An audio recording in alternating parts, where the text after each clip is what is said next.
whiskey. Woo! Oh, okay. All right. Day Welcome back, friends. 23? Day 23. You got it right today. Yeah.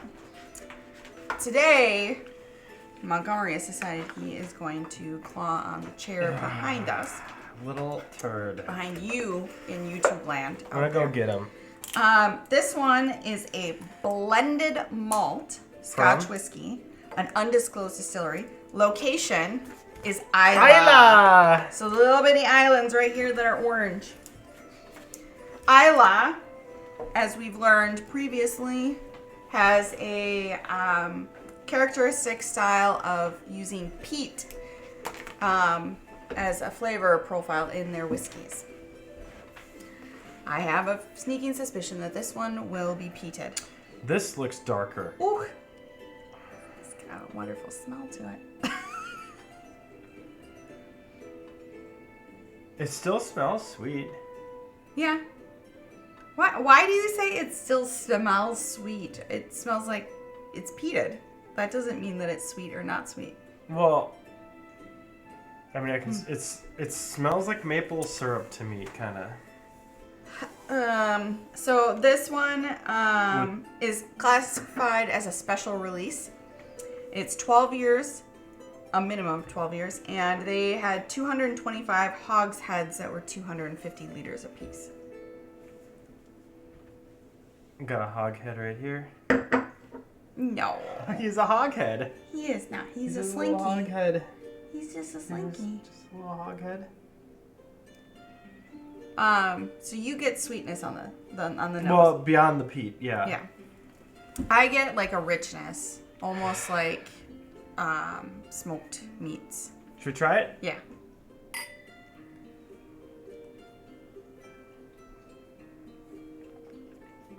Ooh.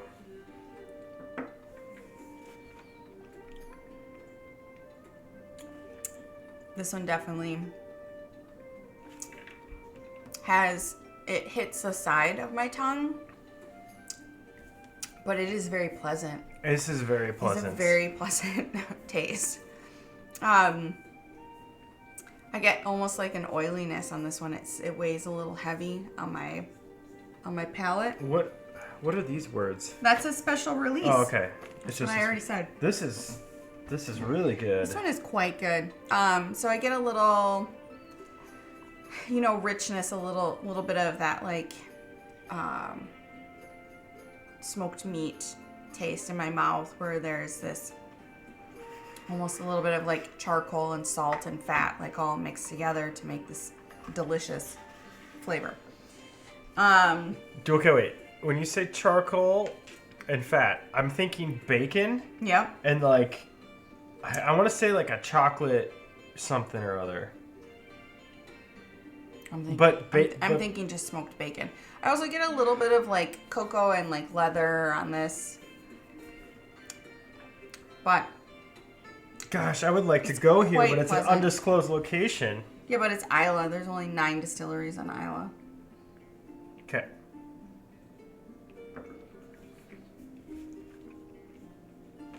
What do you think of this? I'm not going to put any water in this one. I get a little menthol on it now, too. Like a little menthol eucalyptus. Has a little bit of like a vapory quality. I like it. It burns at like the top of my throat, but as soon as I swallow it, it doesn't burn at all. It doesn't burn my throat. I'm sorry to say. Okay. I like it. Shall we find out what Costco has to say? Or do you want to talk about it some more? No, we can find out. Okay. All right. So, on the nose, smoked pheasant. Ooh, it's like smoked meat. Fatty and rich. Yeah. Some old passive sherry notes, cigar ends, a flinty minerality, antique books, cloves cigarettes. Cloves cigarettes? Clove cigarettes. That's like, those are like sweet, right? I don't know. I don't know. I would just think it's something like India. Maybe. On the palate, they said clove oil, eucalyptus, leather-bound books, waxed oak floorboards. Now, let's just pause for a second here and let's find out from the people that actually listen to our videos if anybody knows what a waxed oak floorboard tastes like. Because if you do, I would actually like to talk to you. Is that a bowling lane? I thought that was maple. I don't know. I don't know. The next one is pickled brine. Do you get any pickled quality on this one? On the palate? Oh, on the I don't palate? really get any pickled quality. And then smoked pineapple salsa. That was Pineapple. Very particular. I think I get pineapple. All right. So fruit is a characteristic of ester that could be left after they strip the sulfur out. Okay.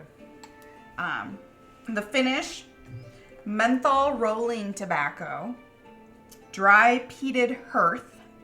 Earth or hearth? Hearth. Like the top of the fireplace? Yeah. What? Sandalwood, camphor, and chili. I guess I need to lick some maple Waxed oaks oak floorboards. and some hearths. Maybe I could do it twice. Dry peat hearth. 2 in 1. That sounds like a terrible day. Yeah. Okay. Overall, what do we think of this one? This is my favorite or second favorite. I think I like this Isla significantly better than the previous one that we had on day 11. There's only 2 Islas. I know. That's why I said the one on day 11. I didn't actually mark down which one you liked the best, so we'll have to go back. You put a star next to it. I know you did. Right there. Okay. From the Deanston Distillery. Day 18. I also put a star next to this one. I don't know. Anyways, We'll have to go back and watch the videos. Yeah, we'll have to go back and review that footage in order to give you the answer that you want. I quite like this one. And I think this is an excellent representation of Isla. Fair? Even though it is an undisclosed distillery. So this probably is going to go down as one of my favorites out of the box. Who's shocked by that one? I'm shocked that both of us really like it. Well, I mean, well-made whiskey is nothing to, quibble about. Okay. I do want to say one story now. Okay. That I have the floor. Story time. Whenever we go to a liquor store, all of the old men like to go to Gail and be like, "You'll like this," and then pull out like a peanut butter scotch, and Gail just laughs, and I just walk away because I kind of get scared that they might like get injured. I haven't injured a single No, person I know. in a liquor store. Their brain's injured. Well, I mean, I don't know why they find you. They're like, oh. it's because I'm standing there looking at everything in the whiskey aisle trying to figure out what I haven't had yet. You're not going to like this cigar blah, blah, blah thing. Here, have this root beer barrel one. I mean, to be fair, there's a lot of people in the world that like flavored whiskey. I just happen to not be one of those people. I definitely go against most stereotypes when it comes to whiskey drinking. Yeah. Yeah, so good story. It was a good story. Yeah. Okay. All right, we'll see you tomorrow. Day 20... 23. 23 extended. Yeah, so there's only 9 distilleries on Isla. You walked away from me, so it's not like I can talk to anybody now. You're talking Right, to the camera. so there's only so many places that can create something like this, right? Based on its flavor profile and description, like, I'm gonna make an educated guess, but I want to know if you think that it's the same one. So I would like you to make a single guess. Any distillery in Isla.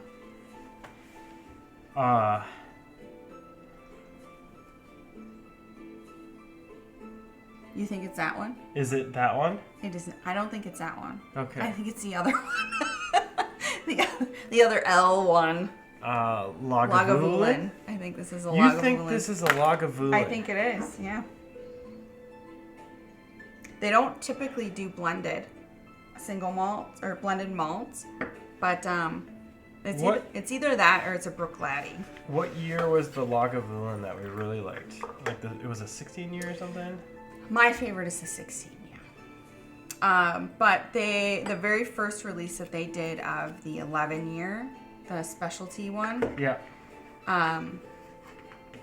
That one had a lot of these same flavor profiles. And I wonder if it's just they held a couple extra casks thinking, oh, maybe we can release this as a different one. And then they were like, oh, no, we got to get rid of this now. Because it's a 12 year. I don't know. It has that same rich meatiness that, the other ones have in their profile. Okay. So, 23. Yeah, that's right. And part 2. Hey, thanks for listening to me ramble.